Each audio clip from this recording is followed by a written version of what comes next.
Welcome back to the SnackWalls podcast.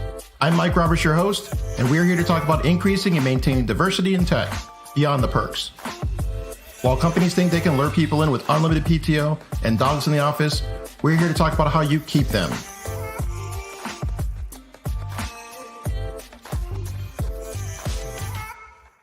All right, I'm going to throw it over to our special guest today. In a few sentences, can you tell us who you are and what it is that you do? Yeah, so my name is Dani Nordin, and I'm a director of experience design at Athena Health.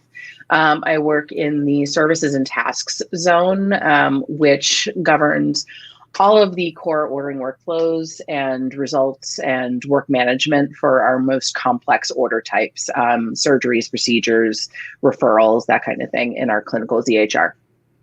I also teach part-time at Northeastern in the College of Professional Studies. I teach a course called Information Technology and the Creative Practice, which I like to call Design Thinking for Emerging Technologies. Nice. So I'm not going to make any references to BC today, but my dad's a graduate of Northeastern. And so, nice. Awesome. But I got a lot more cousins that went to Northeastern, or to BC. So oddly, I'm a Bentley grad, so...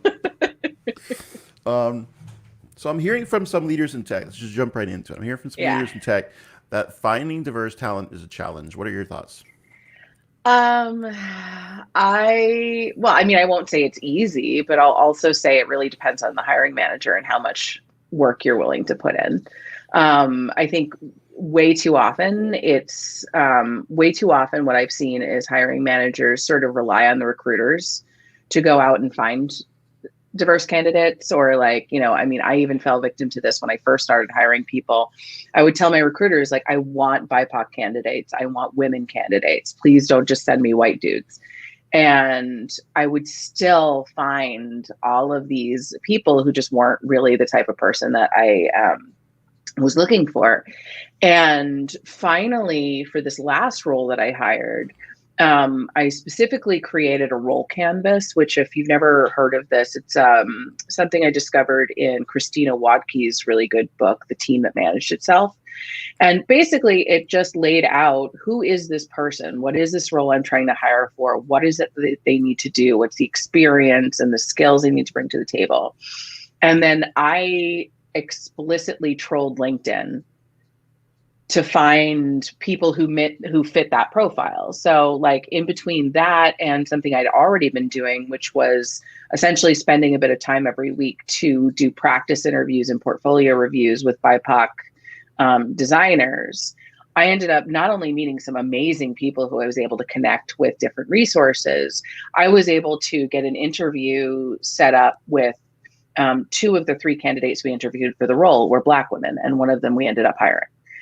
And so my experience has been, if you're willing as the hiring manager to put in the work and you're willing to really focus on the skills and the experience and the mindset you need for the job, you can find the people. If you're basically sitting back and asking recruiters to flood you with resumes from a generic job description, you're not really going to get that result.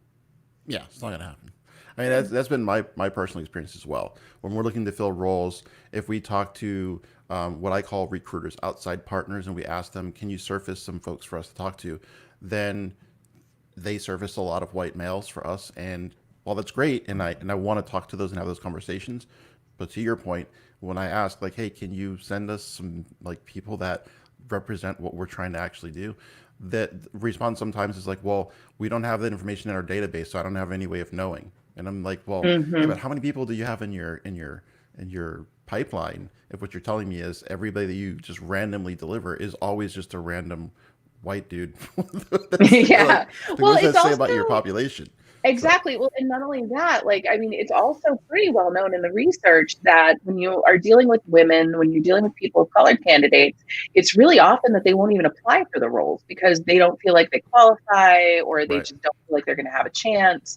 And so part of my mission over the last several months has really been to give the BIPOC folks in my network as much help as I can to not only amplify their voices, but also to help them put their best foot forward and see the blind spots that they might be they might be having, especially at the beginning of the career, because I mean, it's so hard for junior designers, no matter who you are right now. Absolutely. But really giving them that opportunity to know how to tell a story about their work. Yeah, absolutely. So switching gears a little bit, what do you think about the move to remove the CS requirement from many software engineering roles? Like the degree, is that really relevant these days? Oh, I think it's about time, quite frankly. So before I arrived at Athena Health, I spent multiple years in the open source community, working in Drupal. And most of the most talented, most reliable developers I knew did not have CS degrees. They either hadn't even finished their degrees, or they had degrees in, like, one of them had a degree in like political science, another one had a degree in journalism. You'd also be amazed at like how many designers, really talented designers, have a degree that has nothing to do with design. I mean, my original degree was in theater, which I'm sure is shocking. Um, so like, I just think, one of the things that always bristles me is this idea of like, you have to have the degree that explicitly speaks to the work that you're going to end up doing. Because I've just seen that not work out in so many cases. Absolutely. Yeah. I think from my perspective, um, I when I started, so I've been writing software for like 32 years.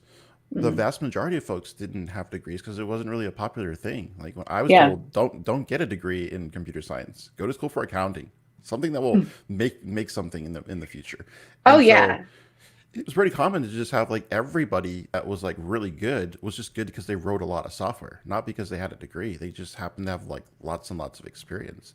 And now Yeah. it's shifted in a lot of, but even at the upper levels. So I'm surprised by how many really senior folks I'll talk to inside organizations, and they'll just like pull me aside and be like, I actually don't have a degree and I'm a, CTO or I'm a VP of engineering. And they're super proud of the fact that it's like, yeah, because that was just the thing around our age. So, Yeah. Well, I mean, and my dad was like, I got most of my computer skills from my dad, who was a motorcycle mechanic. yeah. And it was the 70s. And if you wanted a computer, you got a hard drive and a Yep. mainframe, and like you got the motherboard, or like whatever those parts are. I don't know what the parts Yep. are, but you got the thing and you built a computer.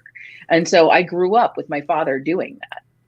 And Absolutely. so like it's just one of those things. Like I always bristle at this like idea, because obviously as a former theater major, theater is always on the top of the list of useless degrees. And I always get so irritated by that, because I'm like, excuse me, I'm a director of design. I like that.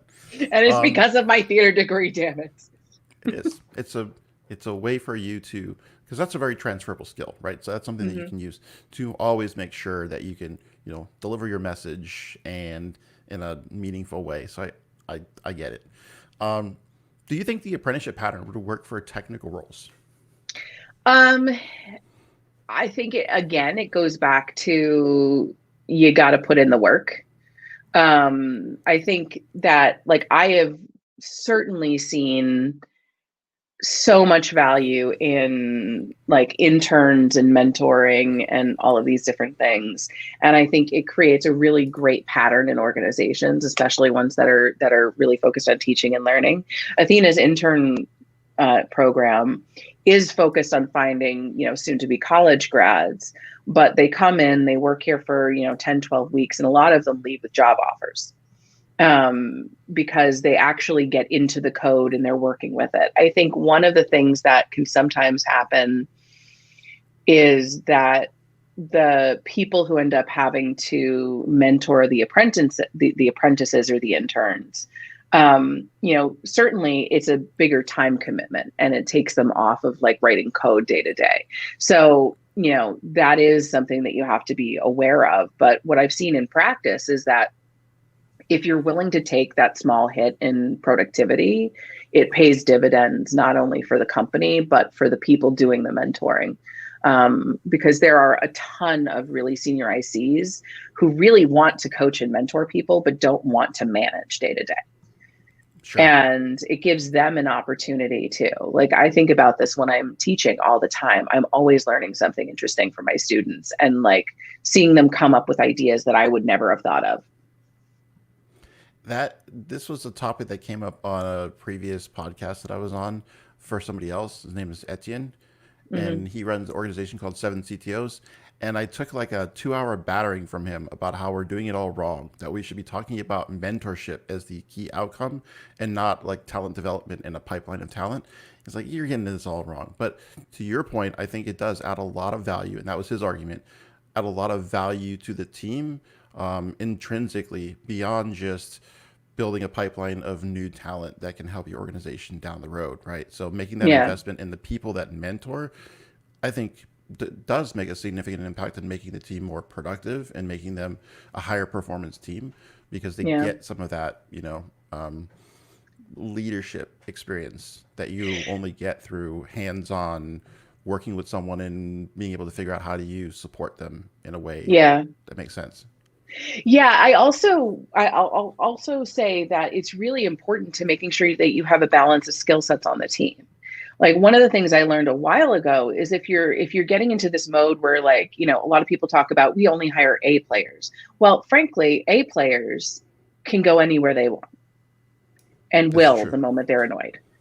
And so, like, it's not that you don't want A players, but you need to have a balanced group because people are going to get bored. They're going to want to move on to other companies. And if you're only hiring the most senior people and you're not hiring any junior people who can sort of come up through the ranks, you're ultimately shooting yourself in the foot. Like, I've seen that in teams all over the place. You've got one person who leaves, and all of a sudden the team is like in a shambles.